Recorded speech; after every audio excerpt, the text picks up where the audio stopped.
So that is that, and I'll come back to that in a little bit. So let's get started.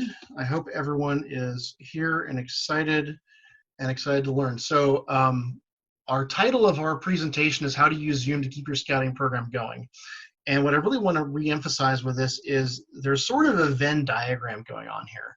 We have two parts to this. One part is very specifically program. We want to talk about your pack, your troop, your crew, merit badges, however it is that you're providing program to your youth and how to best carry forward in this crazy time we found ourselves in.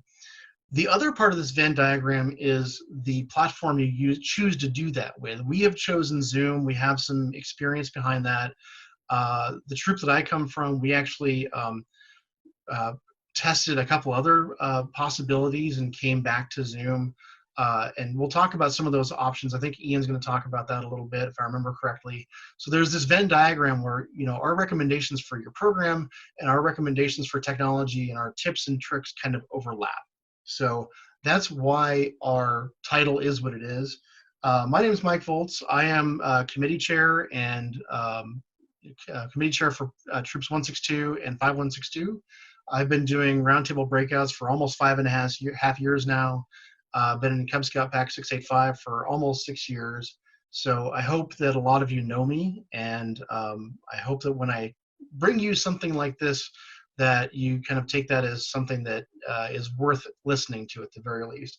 And I'm going to go ahead and let Ian introduce himself here, if you would like. Go ahead, Ian. Yeah, sure. Hey, yeah, I'm currently the treasurer for Pack 685 and kind of incoming committee chair as well. And on this slide, I guess with the blonder hair, I'm the guy on the left. So we'll go with that. Excellent. So, and the second point, I bring in Ian today very specifically, not just because he's a friend of mine in scouting, but also because he is a topic content expert.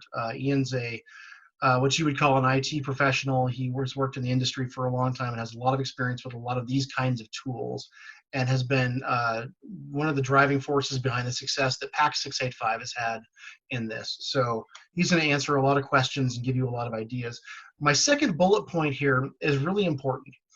And I kind of am trying to be humble is sort of the wrong word. I'm trying to give you serving suggestions for how you can make these things work for your unit. And again, if it's a pack, if it's a troop, if it's a crew, if you're doing merit badge counseling, we're going to talk about all these things and they apply equally. And your mileage may vary. You may find a tool that works better for your troop, for your pack. You may find different program elements that work better for your unit, for your scouts. And that's okay. We're just here to try to give you a springboard into what's worked for us for the past 4 weeks. Is that fair to say, Ian? Yeah, I think so. Very cool. We've got something that works for us, and this exactly is a start. Yep. So this is our real quick agenda. I know it's 9 points long, but most of these only have 1 or 2 slides associated with them. So please fear not. I've got a clock running. I'm going to try not to go over. Ian is known for talking a lot, so I don't know. We'll see what happens. I'm actually the one known for going over quite a bit. So we're going to kind of start by telling you how to get started and how to think about, especially if your unit hasn't really done any of this before, and it hasn't even met, if you haven't had a committee meeting or a parent meeting, where do you get started? And we're going to, I'll talk about the common thread thing in just a second. And we'll get into sort of creating a meeting, especially we're going to focus on Zoom for bullet points 2 and 9. Creating that meeting, making sure you create it well, create it correctly, and get those invitations out to your participants. That's kind of an important element. You can have, if you throw a party and nobody shows up, is it really a party, right? And we're going to delve into, again, sort of the first part of the puzzle here is to get your leadership team together and ask the questions, what do we want to do? How are we going to do it? That's your committee, your adult leader planning meetings. And we're going to delve into pack meetings. How can you have pack meetings and make them successful? We'll delve into troop meetings. How can you do that and make it successful and make it meaningful for your scouts? How about smaller groups, dens and patrols? And then I'll talk a little bit about merit badge counseling and some of the successes that we've had in our troop and individually. And then I'm going to kick it back over to Ian for some in-depth advanced topics on Zoom and how you can best leverage this product even amidst all the issues you've probably heard of in the past week or week and a half or 2 weeks or whatever it's been, there are lots of things that you can do, best practices. And Ian, I added a slide toward the end. I got a message about 45 minutes ago, official best practices from the council. So I can speak to that, or you can too. And then we'll wrap it up with Q&A. If there's something that you need clarification on, please raise your digital hand. I'll try to keep an eye on that. And Ian, while I'm talking, if you could, you're not co-host, sorry. I guess I can't leverage you. I was really hoping to have a co-host here. I'll do my best to keep an eye on that participant screen over there. So one of the things that we're really trying to do here is create a common thread. 6 weeks ago, we had this element of normalcy, right? We were scouting the way we always have scouted, with our troops and our packs and our scouts. We were camping, we were going places. And then all this stuff happened about a month ago. And what we want to recommend to you, and what I truly want to encourage each and every one of you to do in your units, is to create a common thread, if you haven't already, that bridges the gap between that normal period that existed 6 weeks ago to whenever normal comes back, however long that is from now. Maybe that's a month or 2 months from now. And have that thread going through this time of craziness, this time of uncertainty, that your scouts can hold on to. And they can look back and go, wow, we actually did some stuff. So that's the metaphor I want to leave you with. This is creating a common thread through this time of crazy chaos. And believe me, I get it. It's a weird time we're living in. Whatever you do, first most important thing is the Guide to Safe Scouting, 2Deep Leadership. All these things still apply to virtual meetings. And I don't care if you're using Skype, I don't care if you're using WebEx, GoToMeeting, Zoom, was it Google Meets is the new one. They changed the name recently. If you have any questions or any doubts, go to that link there, and you're going to see this a couple times in this presentation. Go refer back to that link and read, because that is the most recent version of the Guide to Safe Scouting. It has all the things that you need. If you have a unit that serves young ladies, you need to make sure you have a female registered adult leader present in any meeting that that young lady is in, whether you're a troop or a pack or a crew. That's in the Guide to Safe Scouting.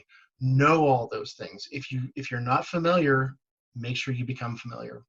A couple of really simple, I think this is my slide, right, Ian? Or am I kicking it over to you? Yep, this is my last one before I kick it to you. Okay. Be aware of your audio, your video, your backdrop, noises, things like that. What you'll probably see behind me is not the best backdrop. I was going to try to get like a backdrop of some kind. I've got a bookcase, I've got a window. It's not perfect, but it does okay. You can still see me, it's fine. I've got a couple of lights set up. I've got a really great microphone that I'm using. Hopefully it sounds okay. Some of the worst things are dogs barking in the background, kids screaming, and Ian's going to talk a little bit about muting participants on entry and things like that. Just be aware of what's happening from your perspective that you're adding to a meeting. And if something's weird and it's noisy, just mute. If your video is off and you've got to go walk to a different room, stop your video for a while so people don't get seasick. It's okay. And this is just kind of general meeting etiquette, right? Most importantly, and I'm sure that Ian will come back to this, please try to keep your meetings as private as possible. Don't publish links to a public Facebook post, Instagram, Twitter, any of that stuff.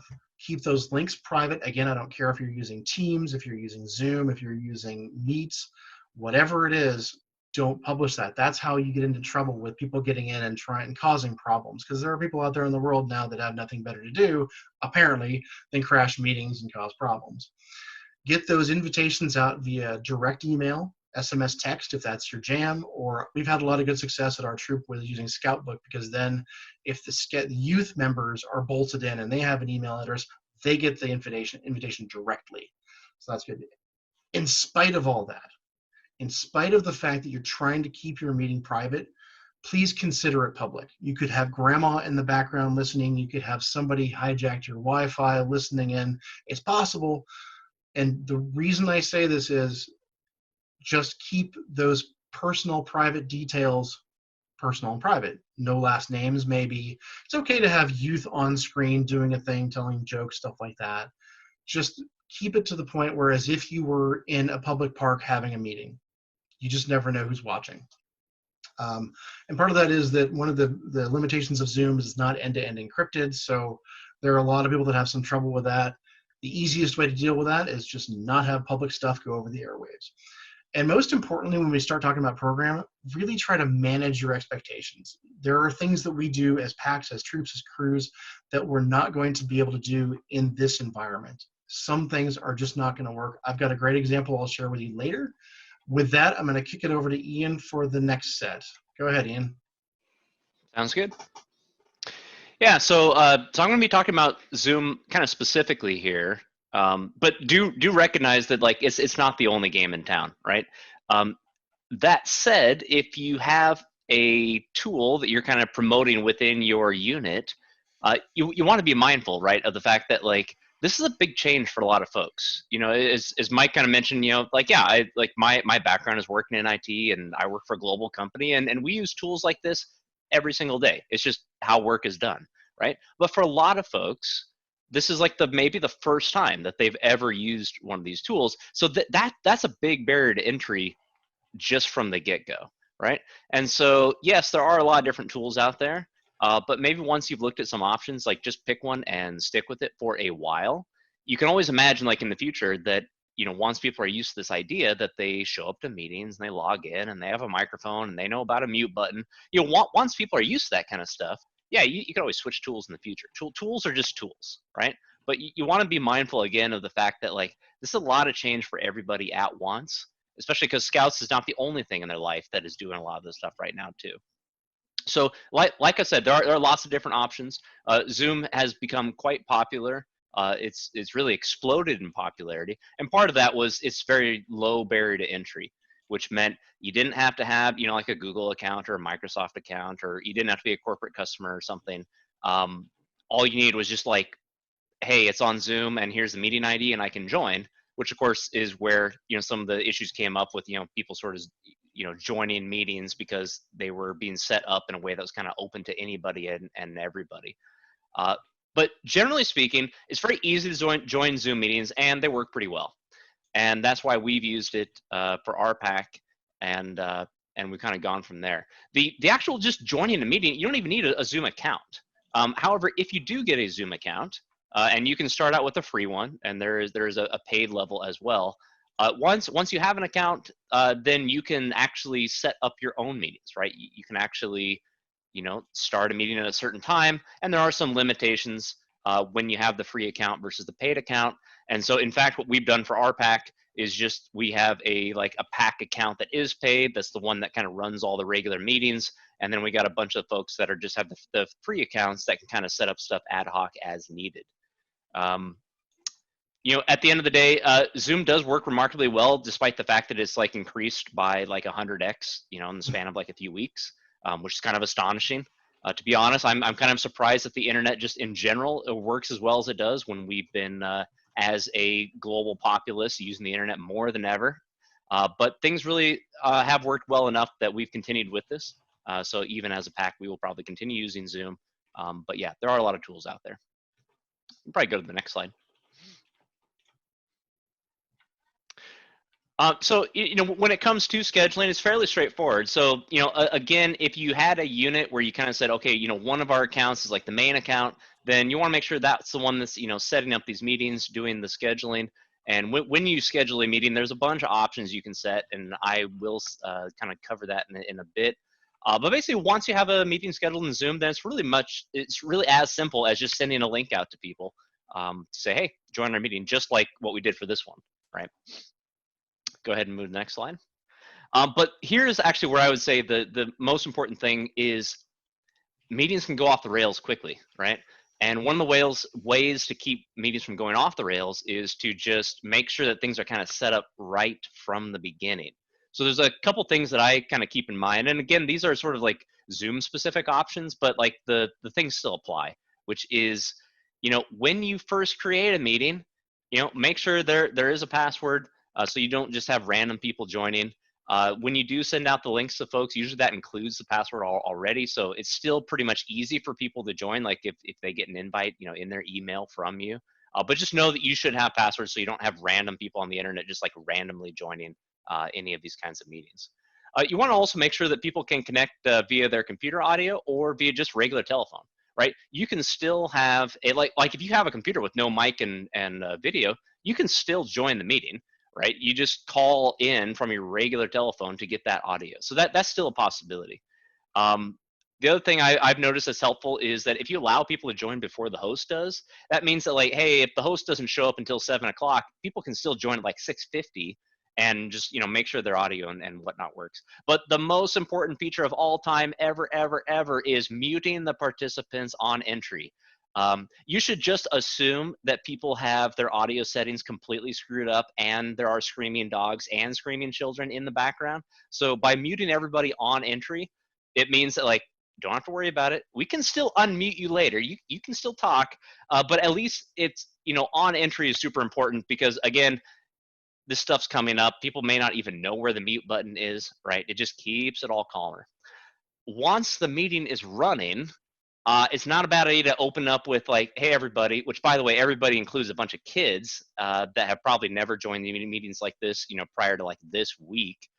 Not a bad idea to kind of give them a run through of like what is okay and what is not okay to be doing in these meetings. So, you know, shoving a bunch of profanity in the chat, probably not okay. You know, jumping off of mute and causing much trouble, probably not okay. So making that kind of clear up front is a good way to go. There's a bunch of other stuff that you can disable as you find people abusing it, right? So screen annotations, which is like a way for people, for example, you know, draw stuff on the screen. You can imagine, like in a workplace meeting, like you're kind of whiteboarding some idea and drawing something useful. In practice, if you bring a bunch of kids into this, they're just going to be drawing stuff on the screen that just takes over the screen, or silly pictures and whatnot. There's really no value that can come from that, so disable that from the get-go. The chat is maybe the most useful thing and most easy to abuse. So you may have to do a, this is why we can't have nice things, and just disable the chat.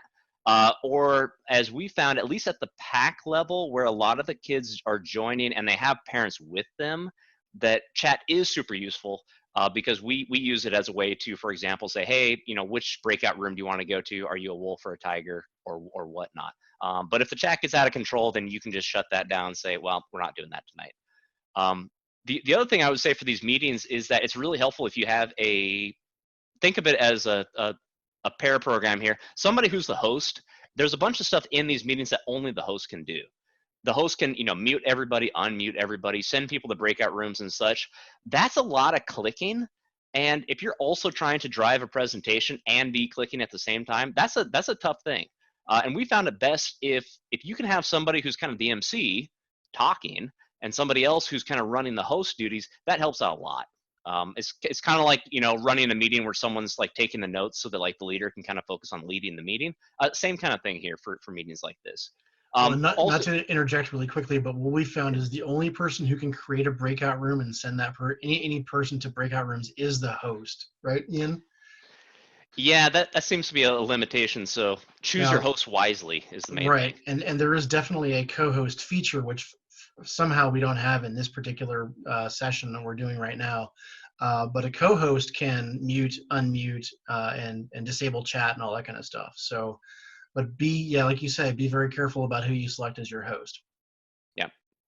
Yeah. So typically then the way we've been doing it, you know, very much like this format we're in right now, which is like everybody's on mute and the host can unmute people. Or you can also set it so that people can unmute themselves. That kind of takes the burden off the host, but then you run the risk that people are unmuting themselves and they forget to put themselves back on mute. So again, as the host or co-host, not a bad idea to be monitoring who's on mute. And again, if you hear that dog in the background, you realize somebody kind of unmuted themselves, yeah, just shut that down as quickly as possible.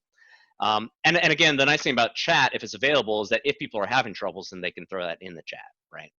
The last thing I'll mention is this idea of the spotlight feature. The spotlight means that, like, hey, we've got, you know, right now 17 people connected to this call, but it's my face that's like on the screen, and that's because I'm the spotlight video, right? Zoom automatically, like if we had people unmuted, it'll automatically switch the video to whoever is talking, which is handy, like if you have a small group. But as soon as you get like 20 people on the call, you don't want it jumping back and forth. So typically then we just keep the spotlight on whoever is doing the bit. But again, that's another job for the host, because if we're on a slide where, let's say somebody else is going to be speaking in the next slide, you need to switch the spotlight to them, right? So again, the host can be quite busy quite quickly, but there are a ton of controls that kind of keep things under control, and that kind of keeps things running as smoothly as possible. So this is actually just a screen grab from like one of our meetings here recently. And one of the things that I mentioned here is that, again, not a bad idea to maybe lead your meeting with, hey, here's a slide about what the plan is, and also, hey, everybody, there's buttons on your screen, and these are what the buttons do, and there's where the mute button is, stuff like that, so that people can kind of understand what is happening. And again, this is new to a lot of people, so not a bad idea to take 30 seconds at the beginning and just kind of talk about, by the way, we're saying the words breakout room. Like, somebody may have never even heard that phrase coming into this meeting. We have to explain, okay, we're going to meet for a little bit, and then you say where you're going to go, and then you're going to get magically shoved away to another room, right? Again, this is very easily overwhelming, and having a slide at the beginning that kind of says what the plan is not a bad way to start. Yeah, this is actually a screen grabception. There's a screenshot within a screenshot here. And you've done a great job. Actually, this is something Ian created to sort of highlight for a lot of our PAC families some of the very useful things that exist within this, the breakout rooms. And this is actually the host view is what it comes down to. The chat feature, the participants, and on the lower left there, you can start your own video, stop it, and the same thing with the audio. Sound good, Ian? Yep. All right, very good. So if you haven't already, we're going to shift to the program element of this whole thing, and we're going to come back a little bit later to some of the technical aspects. If you have not already started your scouting program or tried, the first thing to do, at least in my opinion, this is what happened with both PAC 685 and Troops 162 and 5162, is we all lurched to a stop and said, oh heck, what are we doing now? So gather your people, if you have not already, and this is a great time to start testing platforms. Our troop actually tested using Microsoft Teams early on, found it to be terrible, so we switched to Zoom. This is just my experience on it. It could have been, my bandwidth that was awful. Who knows? When you do get your people together, even though a lot of us still have a lot of extra time, there's stuff going on, the world is weird, you're not going to work if you're not an essential employee, whatever that means. Do have an agenda, stick to it, respect people's time. Make sure that you start on time, end on time, and you accomplish something. We're here fundamentally to create a program for our young men and women that are in this scouting thing. And focus on that. That's kind of my bullet point a little bit further down. When you have a meeting, and some of our units are great at this, and make sure that everybody has a chance to chime in, to give their ideas. Don't just shove people out of the meeting and mute them and say, well, your contributions aren't valid. Everyone's contribution is valid here. Everyone's opinions and theories and thoughts and ideas are great. And so we've had some great stuff come up, and I've seen it from both our PAC and the troop, that somebody that you wouldn't necessarily expect comes up with some fantastic little thing to do, because this is all new and different. This is a totally different format than we're used to. Focus on those youth members. Focus on what your youth members want to do. I'm going to talk for a minute in terms of troops, and this applies to crews as well. If you're running a crew and you want to continue this, bring in those youth leaders. I see we have at least one or two SPLs here this evening. That's fantastic. Include your youth membership, because if we, with the exception of PAC leaders who are essentially putting on a show for our Cub Scouts for the most part, the rest of it should be led by youth, and they should be telling us as leaders what they want to do. And yeah, we may have to provide a bit of a scaffolding for them to make decisions on, but it's for them. Do be careful about folks who like to ramble on, guilty as charged sometimes. Try to keep that process moving so that we don't sit here for 2 hours deciding if we're going to have a meeting on Monday or not. The screen sharing features are awesome. You're seeing it right now. You can have a lot of great interactions over screens. You can have people taking notes live and in person, and have people giving feedback as we go. People can see these notes, these materials, as we make decisions. This next point that I want to make, the last one down here, is really important for Cub Scouts. And Val, I might want to have you chime in here real quick. I think one of the first things that our committee chair in PAC 685 did was go to Scoutbook and start looking at where all of our scouts are in terms of advancement, and if they actually are close, if they weren't close. Val, I hope you don't mind if I unmute you. Is that how that went 3 or 4 weeks ago? Did you just start diving into advancement? I mean, it was one of our priorities to make sure that all the kids could finish what they were trying to complete. So it Right. was to go along and see where everybody was at, and if we could finish what we need to do digitally. And at the time, we didn't really have a lot of context that we have right now. I'll mention this in a second.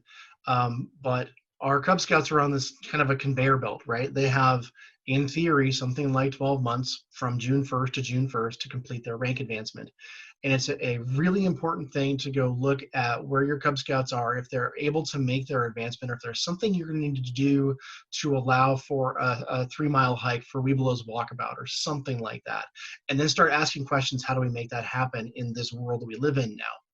The other thing to be very careful about, and I know that this exists in the world right now, there are 17-year-old scouts that are working on their Eagle right now, and they're about to turn 18, and the clock is ticking. We have at least one young man who's working on his Eagle project feverishly right now, trying to finish, because he turns 18 very soon. If you're a troop volunteer, if you're in the advancement side of the world, be very keenly aware of that if you haven't already. I imagine if you are, you probably know and are probably working towards that. But that's the other end of the spectrum of that's where the timeline is clicking, is if you have a youth that is working on Eagle and their birthday is coming up real fast. The BSA National Council has extended the deadline for Cub Scouts to earn their rank, officially speaking, until July 31st. So the pressure is off a little bit, but for those of you that, your Cub Scout pack shuts down come June 1st, well, maybe it's time to think about having some summer meetings so that your scouts can earn their rank advancement. So with that, I'm going to pass it back to Ian to discuss pack meetings. Yeah. So as Mike mentioned, at the pack level, which is obviously where my experience is, it really is more about a show. And we've really taken the kind of pack meeting and moved it to almost a weekly cadence. Basically every Tuesday we just keep meeting as a pack, and I've kind of turned these into sort of part pack, part den meetings. Basically the main thing is we're trying to get everybody together Tuesday at 7 o'clock. That's the key piece. And the thing I would say here is that, starting with the program you have and then just adapting it to what works digitally, and then scrap the stuff that doesn't work digitally.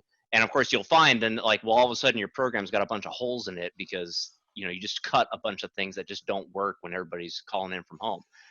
The good news is that you can fill those holes with like new activities that you may not have thought about. And the thing I would say here is that once you've got a skeleton of a program, it's, I would say, surprisingly doable. And for us, it's credit to Val really putting together that skeleton, and then we get the different leaders going, I can do a slide here, I can do a slide here, I can do a little activity here, I can voluntold one of our scouts to go, read the oath and law at the start of the meeting. And so it's I think the message I would say is it is doable to really run these, and I think the kids do get a kick out of being able to participate. So we found, again, it's kind of a show, and starting with that opening, oath and law is a good one. So we've been having, each week, one of the scouts will spotlight them, right? And so they see that they're on camera, and they hold up a poster or something that's showing the oath and law, and again, that kind of gets that interactivity in there. But the other thing, that we obviously started with is that addressing the elephant in the room of like, hey, remember when we used to be meeting at Fir Grove Elementary every Tuesday? We're not doing that. We are here now, and this is a new age, and we're just going to take it one week at a time. And one thing I want to add to that really briefly, Ian, is our Cub Master, Brian, does a fantastic job of saying, this is weird, and that's okay. And that's actually a really important message, I think, for our elementary age youth to have received in their ears, that, yeah, this is weird, but that's okay. It's what we have for right now, right? Yep. Yeah, definitely. The thing to keep, I think, the pack meeting working for those scouts is to really mix it up with fun things. We've been doing kind of a physically strong exercise each week. So one of the guys will switch it to, all right, so camera's on him and his scout, Millie, and they're kind of showing us how to do some exercises for the week. We have another leader where she's leading us through how to do some, kind of mentally awake exercises, whether it's, breathing exercises and things like that.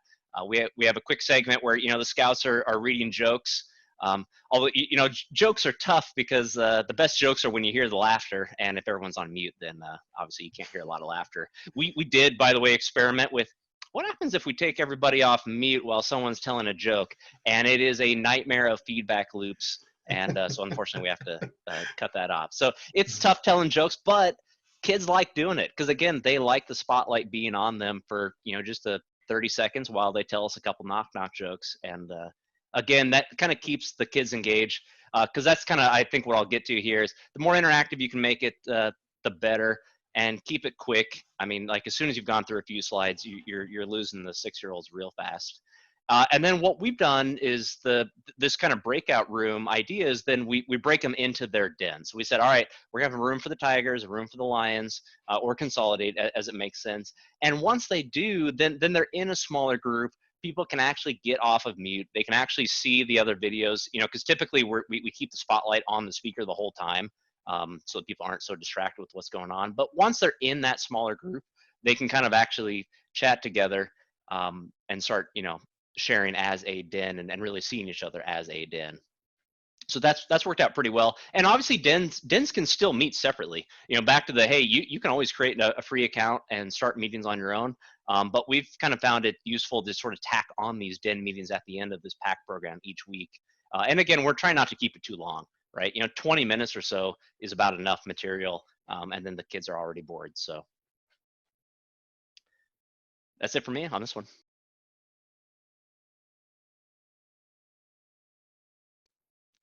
Yeah, and here's just a visual kind of how it's been working. We keep the speaker on the right, Cub Master Brian there with the his daughter in the program, and we're kind of bouncing through slides, bouncing through activities.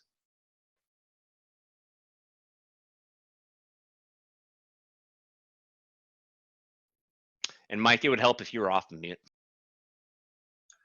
Thank you, Ian. I appreciate that. Appreciate that. For those of you who are troop volunteers, or even if you're a crew volunteer and you're trying to continue your program, the perspective becomes a little bit different because we're not as much putting on a show as we are enabling the youth to create something for themselves. And my perspective is, at least at Troop 162 and 5162, we've had some success with this over the past 3 weeks with kind of maintaining what works in terms of a digital format and ditching what doesn't, kind of similar to what Ian just said, and make adjustments as they work. About 4 weeks ago, right after Friday the 13th, and this whole deck of cards just fell apart, we called a meeting really quickly. I think it was Monday evening, canceled the troop meeting and said, let's get I think it was an assistant scoutmaster's meeting technically. And that was the first, discussions we had of what are we going to do next. And we pretty quickly called another meeting to bring on our youth leadership, and basically a PLC with both units. Both of our scoutmasters agreed that we need to combine forces, so we are now super linked. We're basically doing everything as a large group, which actually works relatively well.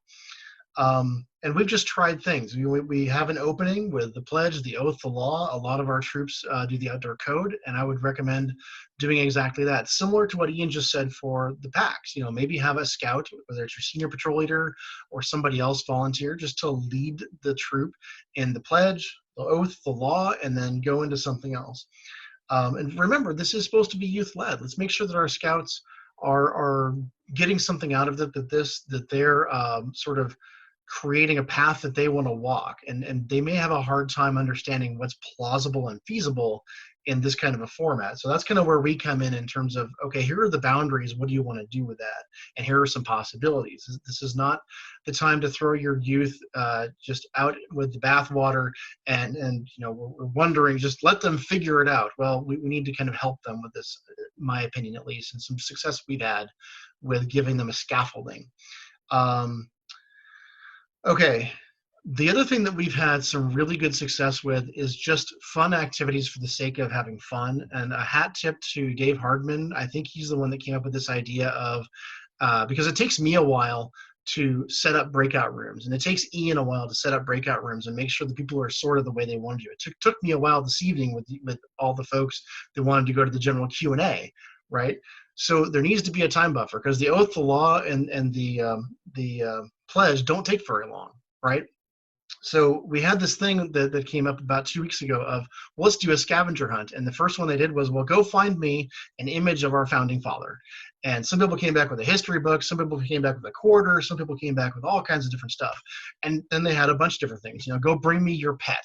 Show me your pet. And somebody's got a lizard. Somebody's got a cat. Somebody's got a llama, whatever. And it's just kind of hilarious fun for these. And it gets the scouts up and moving a little bit, because we're all going to be sitting in a chair for something like 40, 45 minutes, maybe an hour, right?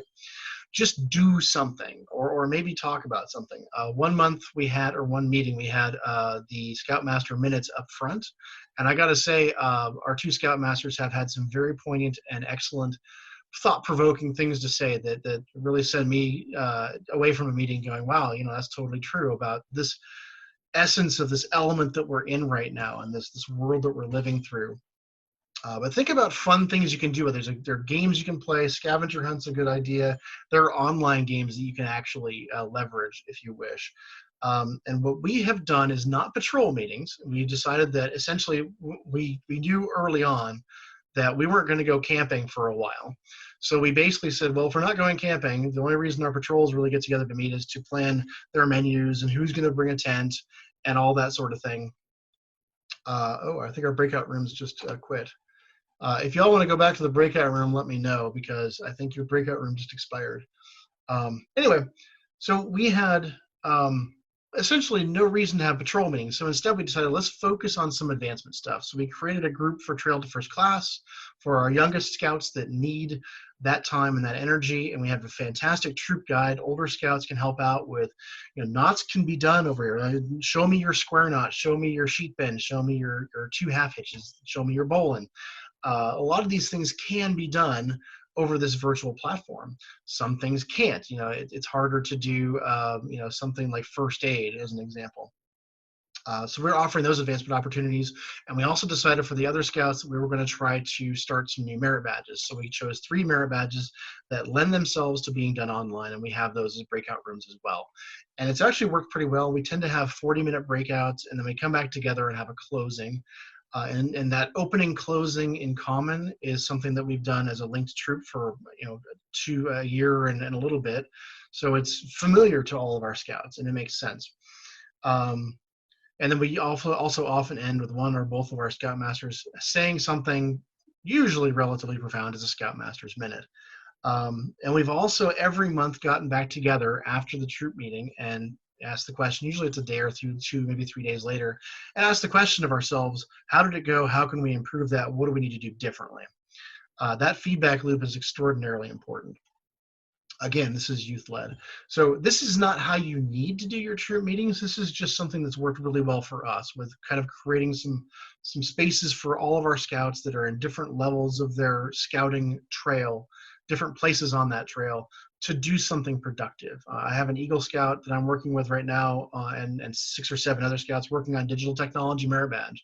Great example. And we've got like 9 or 10 scouts working on Trail to First Class and everything in between.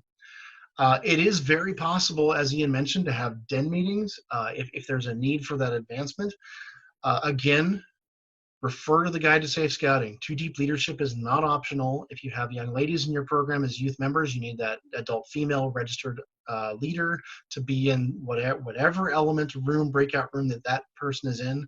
I'm going to say if you have that scout's parent sitting right next to them, that probably counts as 2 Deep Leadership, or at least having that female if they're registered. Just be very careful about that. We don't want anybody getting into hot water. But more importantly, if you decide you want to do den meetings or patrol meetings, ask yourself, what are we trying to accomplish here? Are we accomplishing advancement, or are we just getting together to say hi and have fun? And that's okay. There's nothing wrong with that. As a troop, we have decided just not to do patrol meetings. It doesn't mean that you can't. It just means that we haven't. And Ian, you might speak very briefly, because you have more experience with sitting through den meetings than I do. Do you know if there have been any good progress made in terms of den meetings and advancement and good content coming out of that, or has it been kind of just fun saying hi? I think in the past couple of weeks, it's been more of a just opportunity for everybody to see each other.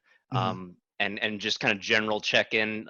We've had some of the den leaders kind of do a go do a scavenger hunt and show us your favorite pet or your favorite animal, or whatever, just to kind of get them engaged. But at least for the pack dens, it's been primarily just so people can see each other, rather than actually trying to drive the advancements within that forum. Can I jump for a second? Feel I free, know Val. that some of our older scouts have definitely been working on advancements. The Art Explosion in particular, it was really successful. They've done a bunch of stuff, at least with the older ones. A lot of our younger scouts have already completed a lot of their advancements, so I don't know if that's a factor, but they are definitely successfully doing advancement and having fun. There you go. And even if your dens are just getting together for 20, 30 minutes and having some social time, that's really valuable. There's nothing wrong with that. And I will speak to that briefly, that at my troops level, the youth have taken it upon themselves to have digital meetings outside of the scout uniform so that they can play games a la Minecraft online. And we've taken the point of having a couple of adults make sure to be part of that, to keep an eye on things, even though it's not an official meeting. And that's okay too, if all your parents are okay with that, and then your scouts can get together and have some social time.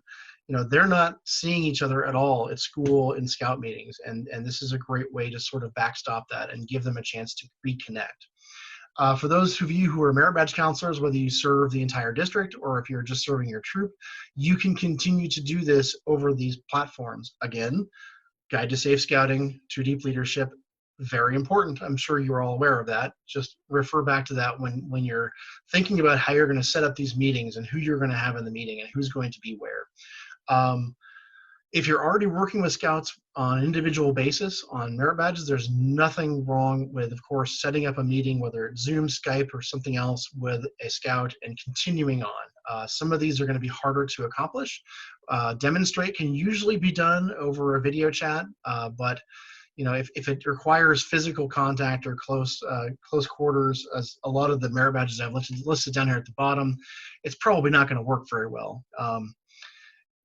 If your troop is looking for something to start in terms of creating this common thread, we have had great success with having a handful of merit badges. We started 2 Eagle requireds, and this was about 3 weeks ago, and 1 elective. We're doing family life, we're doing citizenship of the nation, and I'm doing digital technology. And I will raise my hand and say, so far it's going great. And we're going to wrap up that set and shuffle and do another set. And we had a fantastic, one of our Scoutmasters for, again, hat tip to Amy Bloom, Scoutmaster for Troop 5162, went through the entire list of merit badges and in her opinion pulled out the ones that she thought, looking at all the requirements, what can we actually do online? And so I've kind of listed those here with animation, chess, citizenships are good, digital tech, family life, public health is kind of on the nose right now, but it can be done, programming, pets, all that stuff.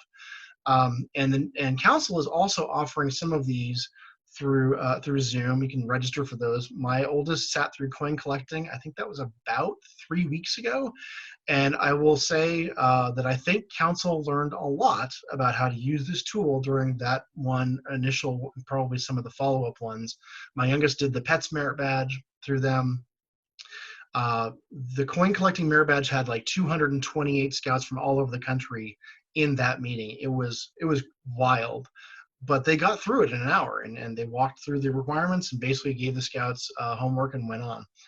You're not going to be able to accomplish some of these merit badges, scuba diving, small boat sailing, swimming, first aid maybe, but it's going to be hard, kayaking, all those things where you have to be there physically present to actually prove that you can do a thing. Those are going to be super hard. So really consider what it is that you're offering and what's going to work well for this format. And hopefully we'll be back to normal in a couple months and you can go back to doing scuba diving and rifle shooting and all those things.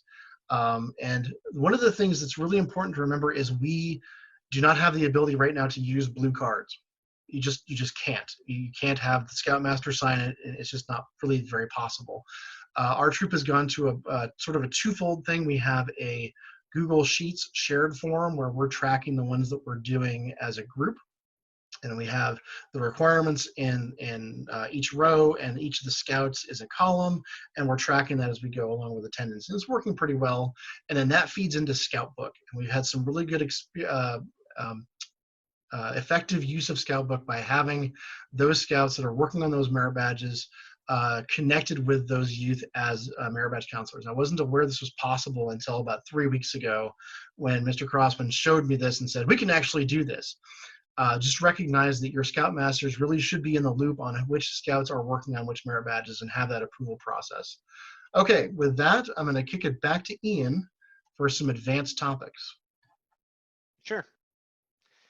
You can see here, it looks like this is a screenshot of sort of like things in progress, and you can see, you know, definitely all the different people connected and all that's going on there. This was a recent PAC meeting. And actually, from the chat about the you know, creating Zoom accounts, I mean, obviously anyone can join a Zoom meeting, but indeed, if you want to actually create an account and be hosting meetings, you know, there is age limits around that stuff. Again, at the PAC level, typically, you know, in fact, you can see in the screenshots, right? Like almost every Scout here is accompanied by a parent, and typically it's like the parents are kind of setting that stuff up. But I would imagine at the troop level, you know, this kind of thing about accounts and age minimums is probably more of an item there. But yeah, the next slide has a few just general tips here I wanted to share, just because we have been doing this for, you know, a few weeks now. You know, one thing is just making sure that, you know, these meetings are on people's calendars, right? That they can join. So if people are like, oh, there's a meeting on Tuesday, how exactly do I join that thing? Well, one is that within Zoom, when you do schedule the calendar or schedule the meeting, you can add it to like your calendar. And once it's on your calendar, like if you're using Google or Outlook or something, then you can just send an invite to your PAC if you had a distribution list. And then at least, you know, people get a notice, it's in their inbox, and it's just like a one-click join. Or what we also do is, you know, we typically have like a This Week in Scouting kind of email that goes out, and we just include a link in that. So again, for the folks in the PAC, you should get something in your email inbox that's just a link to click and it'll fire it up. And actually, one thing I didn't put here, but might be good for people to know, is that you don't actually need like a full-blown, you know, computer, laptop to be joining these meetings. Actually, you can just join via a smartphone, like the app, right? Or if you want to, you can also just call in like from a like phone line, right? So in that link that somebody might get that includes, you know, how to join, there's usually a lot of info in there about how to actually call in from a phone. So even if you got a computer without a camera or a mic or something, you can still participate. Even if someone just has a smartphone, and actually this comes into play more when you've got like a family that's trying to join these meetings, but you want like separate devices, right? Like, you know, we have a family with like 4 kids are in the program, and if we want them to split off into like den meetings, well, it's like if they just have like one iPad in the house, that's not really going to work. But, you know, if like mom's phone can suffice as the second device, that works as well, right? The second thing I would say is that you can record these meetings, and after you've recorded it, then you can just take that recording and, you know, post it on YouTube or Facebook or something along those lines. And again, that's kind of a way for, hey, if folks couldn't make that Tuesday meeting for us, they can at least click on it and see what happened, and it's there for them. Maybe some of the other kind of items I'll mention. We've been kind of hit or miss about, you know, some of the features. Some of the features work really well. Like I said, the host can do a lot, and that can really make or break your meetings. We tried using some of the polls, but some of that stuff takes practice. So I would say, like, if you're trying something new for your meetings, maybe try it out before the actual meeting. You know, maybe say, all right, Mike and I are going to like set up an ad hoc meeting here and just see if we can figure out how thumbs up and thumbs down and polls and such work before your actual, you know, group meeting. And the other thing you can do too is, you know, set up backgrounds for folks if you don't want to be seeing your beautiful office in the back. But there's a lot there, and so it's kind of like your mileage varies based on how much you kind of dig into a lot of these options. You'll find that stuff can be pretty helpful. All right, with that, we can move on. All right, so this was something that our fantastic and amazing district executive just sent me about an hour ago, or maybe an hour and 20 minutes ago, and I managed to sneak in right at the end. There are some official best practices coming from our council, and they're actually pretty good ones.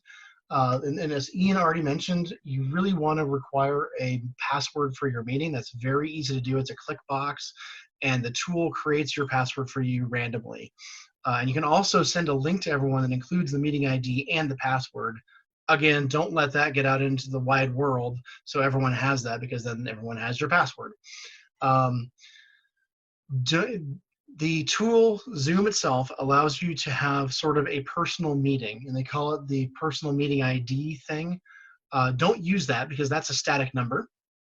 Instead, use a randomly generated ID. Again, this is just a click box when you're setting up your meeting of, do you want a random meeting number or do you want to use your room number? Use the random one. There's a little more security in there with somebody not guessing that you're going to be on Monday night at 6:30 having a meeting with that at that particular number, and see the pattern. Again, we mentioned a number of times, I'm going to stress it again, do not post this to Instagram, Twitter, public Facebook group. Don't go post it on the telephone poles outside. Keep those links private as best you can. Distribute via email. SMS text works for some people, or via Scoutbook. Council really likes to recommend using the waiting room, and that allows us to sort of throttle people coming in. I have a little bit of a question about that myself personally, because when I used a waiting room the first time, I became quickly overwhelmed trying to figure out who was who, because I was also presenting, and somebody got left in the waiting room for like 10 minutes. It was not a good situation, and it was my fault completely because I was focused on something else and somebody came in a little bit late, and I felt terrible. You can also boot people after they join if there's a problem. If you recognize that person doesn't exist, you can rename them. You can ask somebody to rename themselves. We have this issue with our troops sometimes with teenagers thinking it's really funny to call themselves Conan the Barbarian or other things, whatever. And I have refused to sort people into a breakout room until they change their name and tell me who they really are, even though I can see in their video that that's Tommy Tenderfoot right there, having fun with his background or whatever it is. It's amazing what teenagers will do with this thing. Waiting rooms are good in terms of throttling people coming in. It just requires probably another person to keep an eye on that waiting room and make sure that we're not getting overwhelmed or forgetting about someone. And as an example, the waiting room, I believe, for this meeting was disabled very quickly because it just became too much. A really good one, though, is when everyone's in the meeting, you can lock the meeting once it started. And even waiting for a few minutes once you're kind of in, and that the folks who are going to be here are here, it's 10 minutes in, you can lock the meeting as the host, and then nobody else can join, and hopefully no one's late. I will say, though, with some of our troop meetings, we've had people that their computer freezes, their phone barfs out, and they have to come all the way back in, reboot their computer, or at the very minimum shut down the application and start again, and they would be locked out. So that's worth considering whether that's an issue that you might see. These are just best practices, and they're not unique to Zoom. This is true for a lot of the platforms that we use today.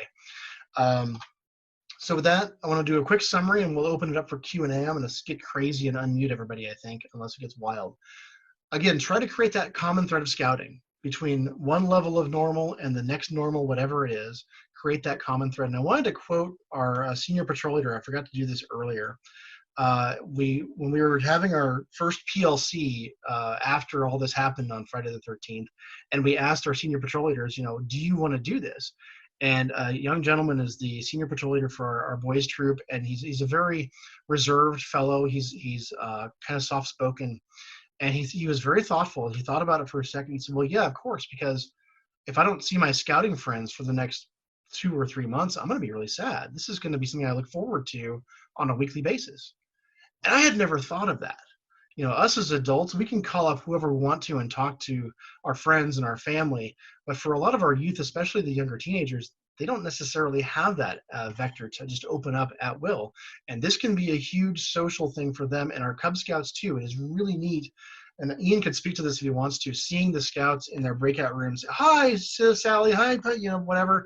And they haven't seen each other for a week, and they get so excited about that. Have you seen that, Ian? Oh yeah, for sure. And Yeah. they like I said, they get very excited to see each other, and it usually is then followed by, let me find a cool thing in my house I'm going to show you. Exactly. And that's okay. So this can be a great social thing for your youth. Do fun things. Make sure they're age appropriate. It doesn't have to be all about advancement or scouting. Do silly fun things, because sometimes that's what we need, right? And like I mentioned before, our Cub Master does a great job of acknowledging, I can speak, that this is weird, and that's okay, because we're just going to go forward with what we got. And to acknowledge and recognize that fact is a powerful thing, and to let our Scouts know that it's not going to be like this forever. And this can help you continue to build your scouting community. I think most of us recognize at this point that for Cub Scouting, at least, spring recruitment is probably not going to happen. If you manage to do spring recruitment for your pack, my hat is off to you. I salute you. That would be amazing. I don't know what that would look like. And if you manage to do that, that is awesome. But try not to lose those scouts. Recognize for those of us in troops, we probably had some scouts just recently cross over from packs, and this whole thing fell over right after crossover season, right? You've probably got a whole bunch of first-year scouts out there going, well, now what?